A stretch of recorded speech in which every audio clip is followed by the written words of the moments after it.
L'honorable député de Drummond. Revenons, si vous le voulez bien, sur la comparution de Catherine Tate hier au Comité du patrimoine, la présidente de CBC Radio-Canada. Rien, absolument rien dans son témoignage n'a rassuré qui que ce soit quant à sa vision pour l'information et la culture québécoise.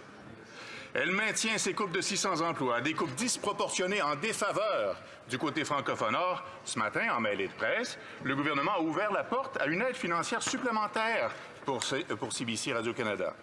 Est-ce que le premier ministre s'engage à ce que toute aide supplémentaire à Radio-Canada soit conditionnelle à l'annulation des coupes d'emplois? Bravo! Bravo! Le très honorable premier ministre.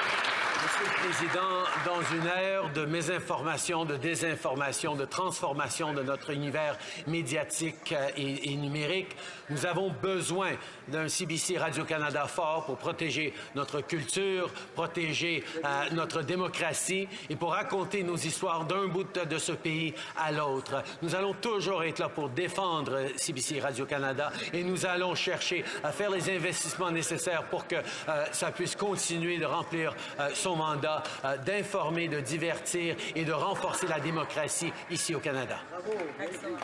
L'honorable député de Drummond.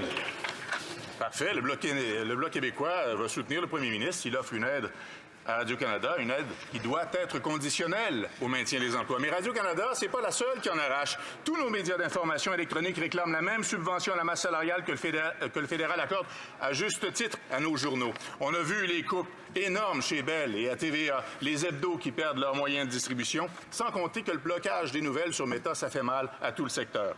Est-ce que le premier ministre va accorder à tous les médias d'information la même considération que celle qu'il a pour la société d'État? Le très honorable premier ministre. Monsieur le Président, soutenir les journalistes et le journalisme local est extrêmement important pour ce gouvernement, particulièrement en ces temps de défi. C'est pour ça qu'on a mis de l'avant le projet de loi C-18 qui va aider nos journalistes à tous niveaux de fonctionner. On va continuer d'être là pour défendre une presse indépendante, libre et professionnelle.